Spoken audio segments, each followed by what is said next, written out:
Carter Hayes had sent exactly 247 text messages that month, most of them to women whose names he'd forget by morning. The phone in his hand still glowed with the last one, a message meant for someone he'd met at a rooftop bar, all charm and no intention, but his thumb had slipped, and it went to the wrong number. 10 minutes later, there was a knock at his door, sharp and deliberate, the kind that doesn't ask for permission. He opened it expecting a neighbor, maybe the delivery guy, but instead found a woman in a steel gray suit, her eyes colder than the November wind behind her. Morgan Blake didn't smile, didn't blink, just held up her phone with his message still glowing on the screen. She wasn't there because of the text. She was there because Carter Hayes was the investor her dying company desperately needed. And she'd just discovered where he lived. The flirty message was an accident, but what happened next wasn't. The morning had started like every other Wednesday. Carter stood in his kitchen at 6:45, pouring coffee into 2 mugs, one with a cartoon dinosaur that Owen had picked out 3 birthdays ago. The apartment smelled like burnt toast and the expensive cologne he'd splashed on too liberally, a habit from his Wall Street days that he couldn't quite shake. Owen sat at the table in his pajamas, kicking his legs against the chair, working through a bowl of cereal with the concentration of a surgeon. The sunlight came through the windows in slanted bars, catching the dust that hadn't been cleaned in weeks, maybe months. Carter didn't notice. He was already scrolling through his phone, checking the futures market. The overnight positions, the messages that had accumulated while he slept. Owen looked up from his cereal. "Dad, can you make pancakes on Saturday?" His voice was small, hopeful, the kind of question that expected disappointment. Carter glanced at him, then back at his phone. "Sure, buddy. Pancakes. Saturday." He said it without thinking, the way he said most things to Owen, half present, half somewhere else. The boy nodded and went back to his cereal, and Carter went back to his phone. There were 3 messages from women he'd been texting, all variations of the same flirtation, all requiring the same kind of response. He typed quickly, muscle memory by now, barely reading what he wrote. Charm came easy, meaning didn't. By 7:15, they were out the door. Owen's backpack was too big for his small frame, bouncing against his back as they walked the 3 blocks to school. Carter held his hand loosely, the way you hold something you're afraid of losing, but don't know how to keep. The streets were already crowded with the morning rush, taxis honking, delivery trucks double parked, the smell of coffee and exhaust mixing in the cold air. Owen talked about something that happened at school, something about a science project and a kid named Daniel. But Carter was only half listening. His phone buzzed in his pocket. He pulled it out, glanced at the screen. Another message. Another woman. He thumbed through his contacts, trying to remember which one this was. The blonde from the wine bar? The brunette from the gym? It didn't matter. He typed a response, quick and easy. The kind of message that said everything and nothing at the same time. They reached the school gates. Owen turned to look up at him, his face serious in that way kids get when they're trying to say something important. "Dad, you're coming to the presentation on Friday, right? I'm doing mine about space." Carter blinked, pulled back into the moment. "Presentation?" Owen's face fell. Just a little. Just enough. "I told you last week. It's at 2. You said you'd come." Carter's mind raced, flipping through his calendar, the meetings stacked like dominoes. "Right. Yeah, of course. 2 o'clock. I'll be there." Owen smiled, relieved, and ran through the gates toward his classroom. Carter watched him go, felt the familiar twist of guilt in his chest, then pushed it down and walked toward the subway. The trading floor was a controlled chaos, the kind Carter thrived in. Screens flashing red and green, voices shouting across desks, the constant hum of money moving through invisible channels. He'd been doing this for 15 years, long enough to read the patterns, to know when to push and when to pull back. His colleagues respected him, feared him a little. knew that Carter Hayes had a nose for the big plays. He sat at his desk, pulled up his positions, started making calls. By noon, he'd closed 2 deals and opened 3 more. The adrenaline was clean, simple, easier than anything waiting for him at home. Lunch was a sandwich at his desk, eaten between phone calls. His assistant dropped a stack of pitch decks on his desk, companies looking for funding, startups with big ideas and bigger burn rates. He flipped through them with half his attention, the other half on his phone. There was a message from Rachel, Owen's mother, asking about the custody schedule for next month. He replied with dates, short and businesslike, the way they'd learned to talk to each other. No bitterness, no warmth, just logistics. They'd been good at falling out of love, better than they'd ever been at staying in it. Owen was the only thing that mattered now, the only thing they still agreed on. At 3:30, Carter's phone buzzed again. He picked it up without looking, typed a message meant for someone named Stephanie, a woman he'd met at a networking event last week. The message was casual, flirty, an invitation for drinks that both of them knew meant more than drinks. He hit send, dropped the phone on his desk, went back to his screens. He didn't notice the name at the top of the thread had changed. Didn't notice his thumb had slipped when he'd opened his messages. Selecting a different contact entirely. Didn't notice until 10 minutes later when his phone rang with a number he didn't recognize. He answered. Carter Hayes. The voice on the other end was cold, clipped, all business. Mr. Hayes, this is Morgan Blake. I run a tech firm called Vertex Solutions. I believe you just sent me a very interesting text message. Carter's mind went blank. He pulled the phone away from his ear, looked at the screen, saw the thread. His stomach dropped. The message he'd sent to Stephanie, something about meeting for drinks and seeing where the night took them, had gone to Morgan Blake instead. He didn't know who Morgan Blake was. I think there's been a mistake, he said, trying to sound calm. That message wasn't meant for you. There was a pause on the other end, long enough to be uncomfortable. Clearly. But now that I have your attention, Mr. Hayes, I need to talk to you about an investment opportunity. I'll be at your home in 10 minutes. Carter sat up straight. Excuse me? How do you know where I live? Another pause. I've been trying to reach you for 3 weeks. Your office wouldn't forward my calls. Your assistant kept saying you weren't taking meetings. So I did my research. I know you live on West 83rd Street. I know you have a son named Owen. I know you're one of the top independent investors in the city, and I know my company is exactly the kind of opportunity you look for. The text message was an accident, but I'm choosing to see it as an opening. I'll be there in 10 minutes. Don't make me wait. The line went dead. Carter stared at his phone. His first instinct was to call building security, to make sure this woman didn't get past the lobby. His second instinct was curiosity.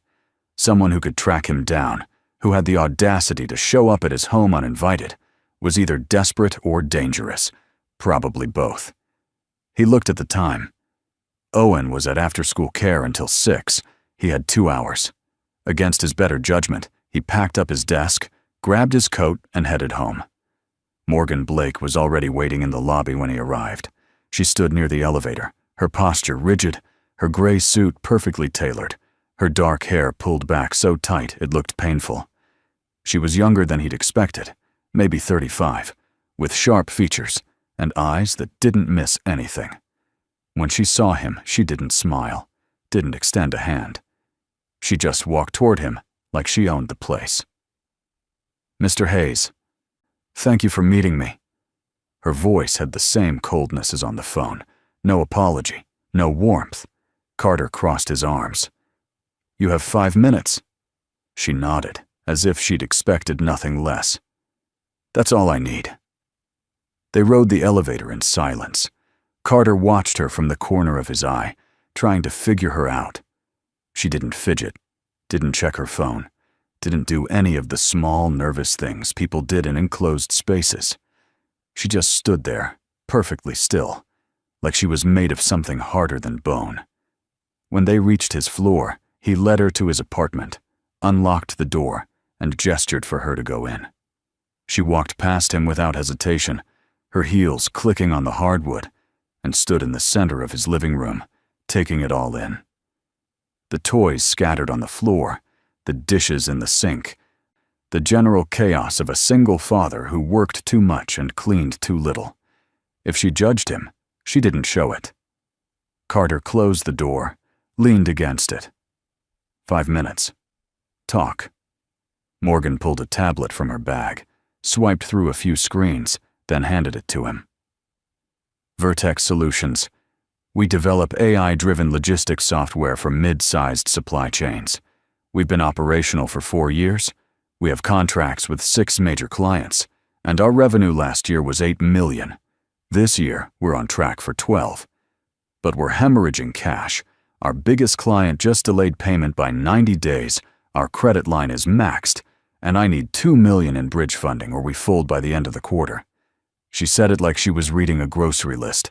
No emotion, just facts. Carter glanced at the tablet, scrolled through the financials. The numbers looked solid, better than most of the garbage that crossed his desk. But the cash flow problem was real and dangerous. He handed the tablet back. Why me? There are 100 investors in this city who could write you a check.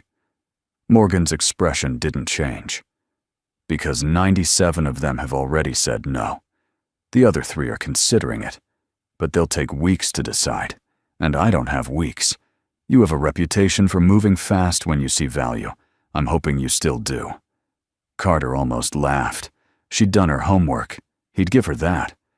But showing up at his home, using a mistaken text message as leverage, was either brilliant or insane. He wasn't sure which. Let me see your projections for the next 18 months, he said. She pulled up another screen, handed the tablet back. He studied it, running the numbers in his head. If she was telling the truth, and if the client paid eventually, the company could be worth 10 times what she was asking for. But if she was lying, or if the client walked, it was all worthless. He looked up at her. You realize I could do this same research myself and come to you with better terms. Morgan met his eyes, unflinching. You could, but you won't. Because by the time you do, I'll either have funding from someone else, or I'll be filing for bankruptcy. This is a one-time offer, Mr. Hayes. $2 million for 15% equity and a board seat. Take it or leave it. Carter studied her. There was something fascinating about her refusal to play the game, to flatter or charm or beg. She laid out her problem like a challenge, daring him to walk away. He should have. Any sane investor would have. But Carter Hayes hadn't gotten where he was by being sane. I'll think about it, he said. Give me your contact information. I'll have an answer by the end of the week. Morgan's jaw tightened, just a fraction. End of the week isn't good enough. I need an answer by tomorrow morning. Carter raised an eyebrow. Then I guess you'd better hope I'm feeling generous. They stood there, locked in a silent standoff, neither willing to give an inch. Finally, Morgan pulled a business card from her pocket, set it on the coffee table, and turned toward the door. Tomorrow morning, Mr. Hayes, 9 a.m., I'll be waiting for your call. She left without another word, the door clicking shut behind her. Carter stood in the silence of his apartment, staring at the business card. His phone buzzed. Another message from Stephanie, asking if he was still free tonight. He looked at it for a long moment, then set the phone down without replying. For the first time in months, maybe years, he didn't feel like playing the game. He felt like something else, something he couldn't quite name. He picked up Morgan's business card, turned it over in his fingers, and wondered what the hell he was getting himself into. The rest of the evening passed in a blur. Carter picked up Owen from after-school care, listened to him talk about his day, made a half-hearted attempt at dinner that ended with pizza delivery. Owen ate in front of the TV, watching some cartoon Carter didn't understand, while Carter sat at the dining table with his laptop, pulling up everything he could find on Vertex Solutions. The company checked out. The financials were real. The contracts were real. Even the cash flow problem was exactly as Morgan had described it. She hadn't lied, hadn't exaggerated, hadn't tried to spin the story into something prettier than it was. That alone was worth something. By the time Owen was in bed, Carter had made his decision. He'd invest, but not because the numbers made sense. He'd invest because Morgan Blake had walked into his life with the same cold precision she probably brought to everything, and he wanted to see what happened next. It wasn't smart. It wasn't rational. But Carter had spent 15 years being smart and rational, and it had left him with a string of meaningless relationships, a son he barely knew, and an apartment that felt more like a hotel than a home. Maybe it was time to try something different. He called Morgan at 8:59 the next morning, 1 minute before her deadline. She answered on the first ring. "Mr. Hayes." No greeting, no small talk, just his name like a question. "I'm in," he said. $2 million for 15% and a board seat. I'll have my lawyer draw up the term sheet by end of day. We close by Monday." There was a pause, long enough that Carter wondered if she'd hung up. Then she spoke, and for the first time, there was something in her voice that wasn't ice. "Thank you." It wasn't much, just 2 words, but they carried weight. Carter leaned back in his chair, felt something loosen in his chest. "Don't thank me yet. I'm going to be all over your business. Every decision, every expense, every risk. If you're not ready for that, walk away now." Morgan's voice went back to steel. "I wouldn't have come to you if I wasn't ready. I'll see you Monday. Mr. Hayes." The deal closed faster than any Carter had ever done. By Wednesday, the money was in Vertex's account, and Carter had his seat on the board. By Friday, he was sitting in Morgan's cramped office in a converted warehouse in Brooklyn, surrounded by developers hunched over laptops and whiteboards covered in code. Morgan ran the meeting like a general, clipping through agenda items, assigning tasks, cutting off any conversation that veered into the theoretical. She was brutal, efficient, and completely uninterested in being liked. Carter found himself paying attention in a way he hadn't in years, not because the business was particularly exciting, but because watching Morgan work was like watching a master class in control. After the meeting, she walked him out to the street. The November air was sharp, biting. The kind of cold that made your lungs hurt. Carter pulled his coat tighter. "You run a tight ship," he said. Morgan glanced at him, something that might have been amusement flickering across her face. "I don't have time for anything else." They stood there for a moment, the city moving around them, taxis honking, people rushing past with their heads down against the wind. Carter should have said goodbye, should have walked to the subway and gone home. Instead, he heard himself say, "Do you ever take a break?" Morgan looked at him like he'd asked if she ever sprouted wings and flew. "No." Carter laughed, couldn't help it. "That's not healthy." She turned to face him fully, her expression unreadable. "Neither is sending flirty text messages to strangers, but here we are." The words hung between them, sharp and precise. Carter felt his face flush, something he hadn't experienced since high school. "That really was an accident," he said. Morgan tilted her head slightly. "I know. If it hadn't been, I wouldn't have shown up." There was something in the way she said it, something that made Carter realize she'd been testing him from the start, measuring him against some invisible standard. He'd passed, apparently, though he wasn't sure how. "I should get going," Morgan said, already turning away. "Board meeting next month. Don't be late." She walked back into the building, leaving Carter standing on the sidewalk, feeling like he'd just been dismissed by a queen. Over the next few weeks, Carter found himself thinking about Morgan Blake more than he should have, not in the way he usually thought about women. not with the casual interest that came and went like weather. This was different, sharper, more uncomfortable. She'd gotten under his skin somehow, with her refusal to smile, her refusal to soften, her complete indifference to his charm. Every board meeting was a chess match, Morgan laying out problems and solutions with surgical precision, Carter pushing back on decisions he thought were too aggressive or too conservative. They disagreed on almost everything, but the disagreements were clean, based on logic and data, not ego or emotion. It was the most honest professional relationship Carter had ever had, and it left him wanting more. The problem was Owen. Carter had been so focused on work, on Morgan, on the thrill of a new challenge, that he'd let things slip at home.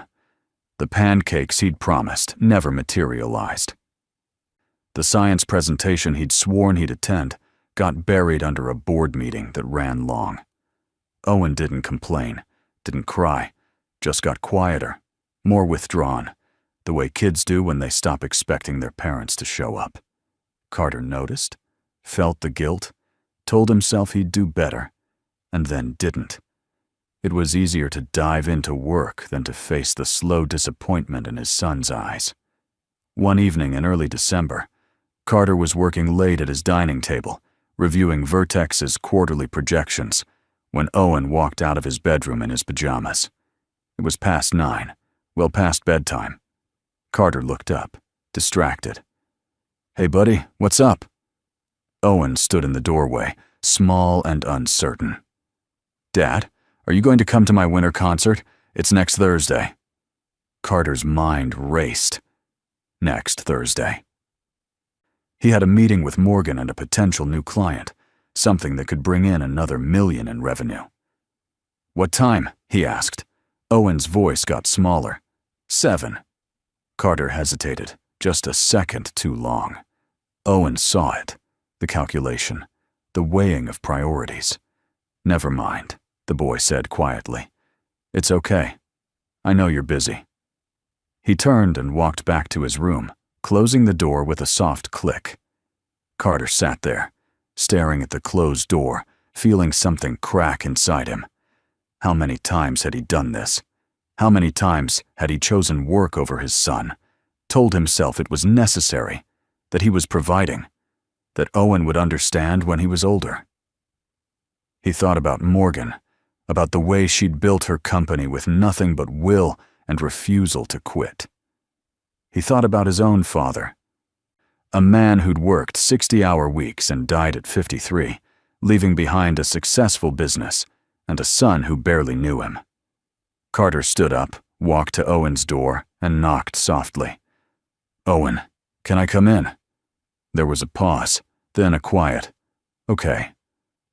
Carter opened the door, found his son sitting on the edge of his bed, staring at his hands.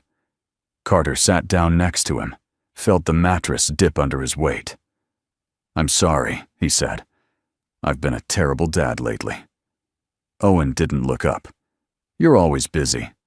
The words were simple, factual, devastating. Carter put his arm around the boy's small shoulders. "I know, and I'm going to do better. I'm going to be at your concert next Thursday, front row. I promise." Owen looked up at him, his eyes wide and hopeful, and scared to believe. "Really?" Carter nodded. "Really." "And we're making those pancakes this Saturday, and I'm going to start being home for dinner more, and I'm going to stop checking my phone when we're together." Owen's face broke into a smile, the kind of pure, uncomplicated joy that only kids can manage. He threw his arms around Carter's neck, holding on tight. Carter held him back, feeling the weight of everything he'd almost lost.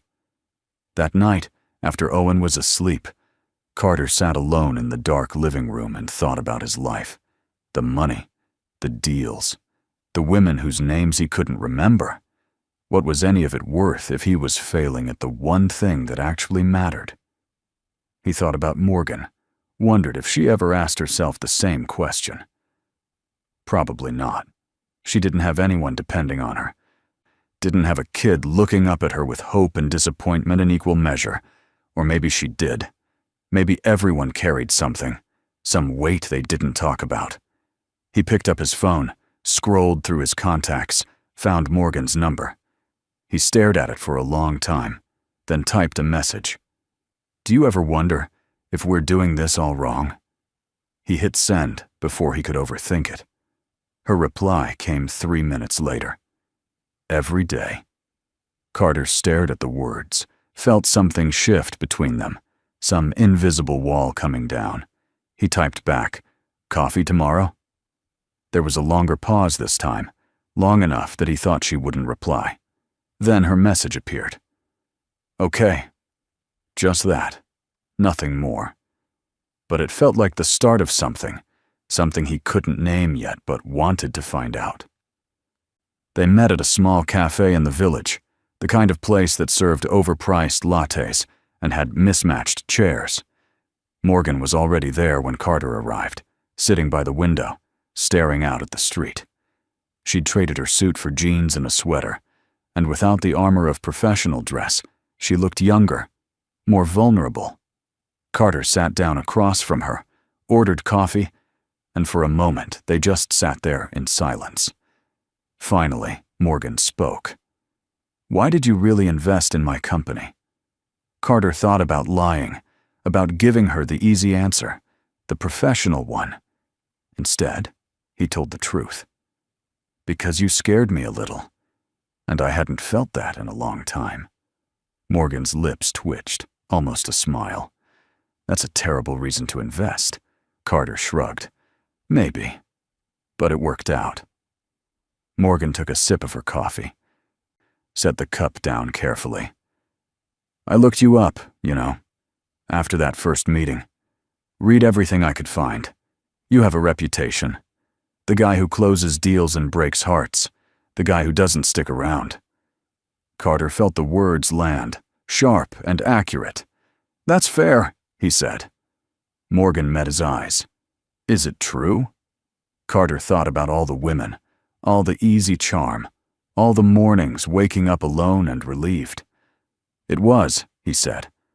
"I'm trying to figure out if it still is."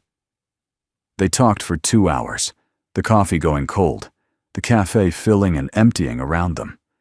Morgan told him about growing up in Ohio, about a father who'd lost his factory job and never recovered, about learning early that the world didn't give you anything you didn't take for yourself. Carter told her about Rachel, about the slow realization that love wasn't enough when you wanted different things, about the guilt of being a part-time father to a full-time kid. They didn't solve anything, didn't make any grand declarations, but when Carter walked Morgan to the subway afterward, something had changed. She paused at the top of the stairs, looked at him with those cold, careful eyes. "Thank you for the coffee," she said. Carter nodded. "Thank you for showing up at my door." Over the next few weeks, they fell into a rhythm. Coffee once a week, sometimes twice, always in public places, always with the pretense of discussing business. But the conversations veered away from Vertex into territory that was more personal, more dangerous. Morgan told him about the pressure of keeping 50 people employed, about lying awake at night running through worst-case scenarios. Carter told her about Owen, about the fear that he was repeating his own father's mistakes, about not knowing how to be present when work had trained him to always be somewhere else. They didn't touch, didn't flirt, didn't cross any lines. But the space between them felt charged, heavy with possibility. The winter concert came on a Thursday evening. Carter left work at 5, ignored the texts piling up on his phone, and made it to Owen's school with 20 minutes to spare. He sat in the front row, just like he'd promised, and when Owen walked onto the stage and saw him there, the boy's face lit up like Christmas morning. The concert itself was chaos, 40 kids singing off-key and forgetting their lines. But Carter didn't care. He watched his son, felt his chest tighten with something that might have been pride or love or just the relief of finally showing up. Afterward, Owen ran to him, threw his arms around his waist. "You came!" Carter hugged him back, held on tight. "I promised, didn't I?" That weekend, They made pancakes. Carter burned the first batch, salvaged the second, and by the third, they'd figured out a system. Owen stood on a chair, pouring batter while Carter flipped, and they talked about everything and nothing, the way they used to before Carter got too busy to notice. When they sat down to eat, syrup dripping off their plates, Carter felt something he hadn't felt in years. Peace. Simple, uncomplicated peace. His phone buzzed on the counter.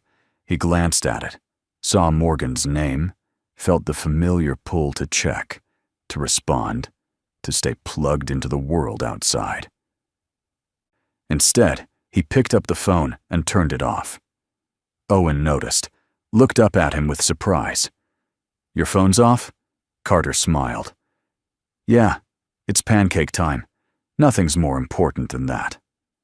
On Monday, Morgan called him. Her voice was tight, controlled, but Carter could hear the panic underneath. "We have a problem. The client that delayed payment, they just declared bankruptcy. We're not getting that money. I need to make cuts, maybe lay off a third of the team or we're done." Carter's stomach sank. He'd known this was a risk, had run the numbers a dozen times, but knowing didn't make it easier. "What do you need from me?" he asked. Morgan's voice cracked just slightly. "I don't know. I've been running scenarios all weekend. Nothing works. I think I'm going to lose everything." Carter heard something in her voice he'd never heard before. Fear.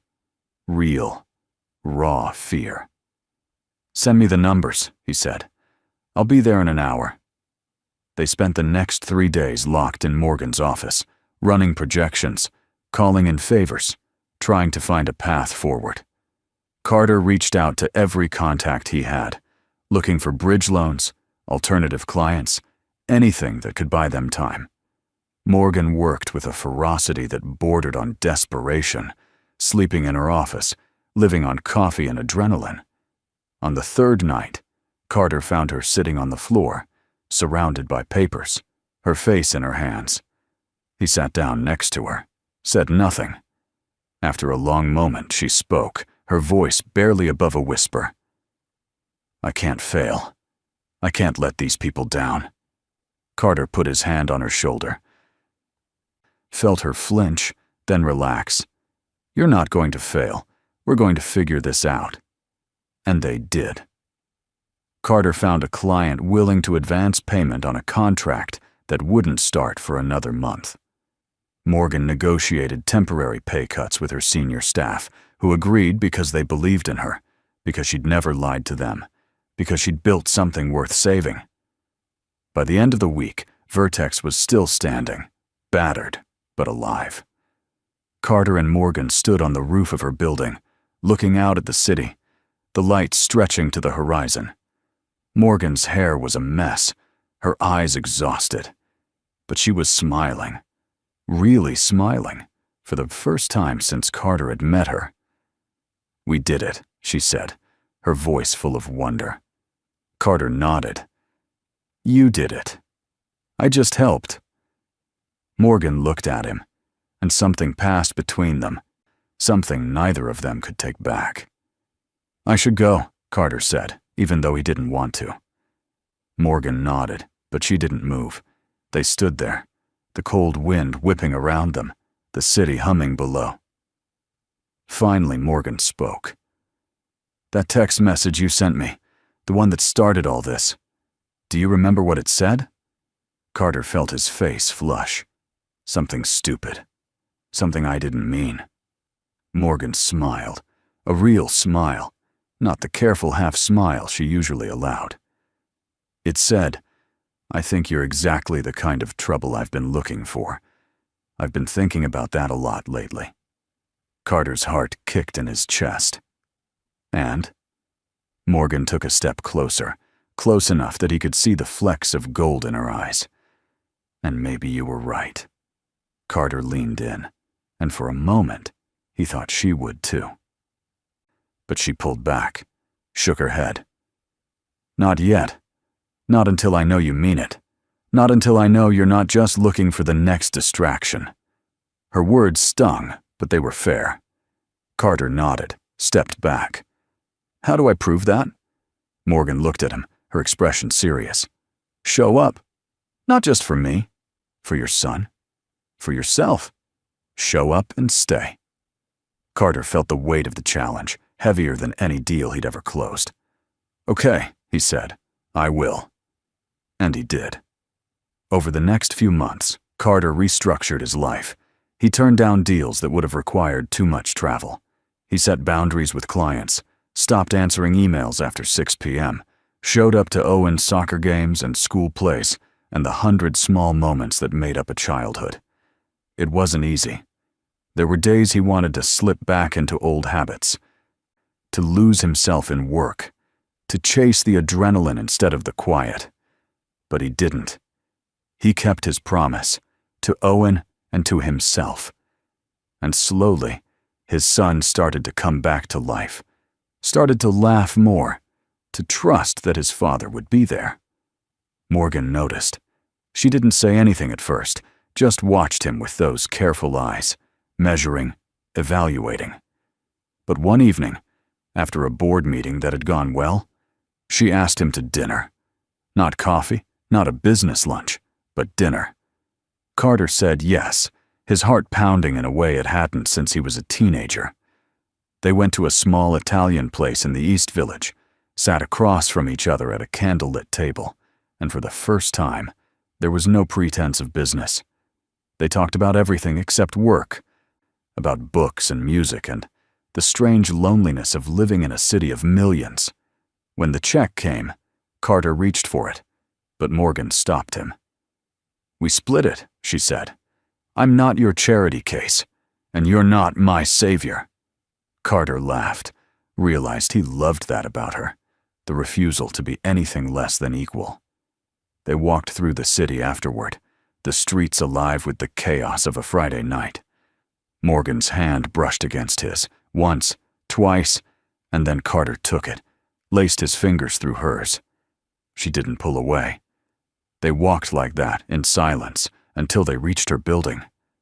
Morgan stopped, turned to face him. I'm still scared, she said. Scared you'll get bored. Scared this is just another thing you'll walk away from when it gets hard. Carter cupped her face in his hands, looked into her eyes. I'm scared too. Scared I'll mess this up. Scared I'm not good enough for you or for Owen. But I'm here, and I'm not going anywhere. Morgan searched his face, looking for cracks, for lies. Finally, she nodded. Okay. She kissed him, soft and careful at first, then deeper, like she was testing whether this was real. It was. Over the months that followed, Carter and Morgan built something neither of them had expected. It wasn't easy. They fought about work, about boundaries, about the 1,000 small things that came up when two stubborn people tried to share a life. But they didn't run. They stayed, worked through it, learned how to bend without breaking. Owen took to Morgan slowly, cautiously, the way kids do when they've learned not to trust too quickly. But Morgan didn't rush him. She showed up at his soccer games, helped with homework, listened when he talked about the things that mattered to him. Slowly, Owen let her in, and Carter watched it happen with something close to awe.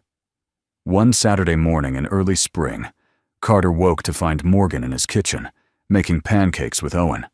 They were laughing, flour on their faces, the apartment filled with the smell of butter and syrup. Carter stood in the doorway, watching them, and felt something settle deep in his chest. This was what he'd been looking for all along, what all those meaningless relationships had been trying to fill. Not excitement, not distraction, but this quiet, ordinary magic. Morgan looked up, caught him watching, smiled. You're just in time, she said. Owen's teaching me the family recipe. Owen grinned, proud. Dad always burns the first batch. Carter walked over, wrapped his arms around both of them, felt their warmth, their solidity. Then it's a good thing we're a team now, he said. Morgan leaned into him, her head on his shoulder. "Yeah," she said softly. "It is." They stood there, the three of them, in a kitchen filled with smoke and laughter and the promise of something lasting. Outside, the city moved on, indifferent and endless. Inside, Carter Hayes had finally stopped running. The mistaken text had been an accident. But what came after, what they'd built together, was the most intentional thing Carter had ever done. He thought about the man he'd been 6 months ago, scrolling through messages, chasing shadows, afraid to stand still. That man was gone. In his place was someone who knew that the best things in life weren't the ones you chased. They were the ones you showed up for. Day after day, even when it was hard, especially when it was hard. Morgan squeezed his hand. Owen flipped a pancake, nearly dropping it, then catching it with a triumphant shout. And Carter stood there, in the middle of his messy, imperfect, beautiful life, and knew he was exactly where he was meant to be.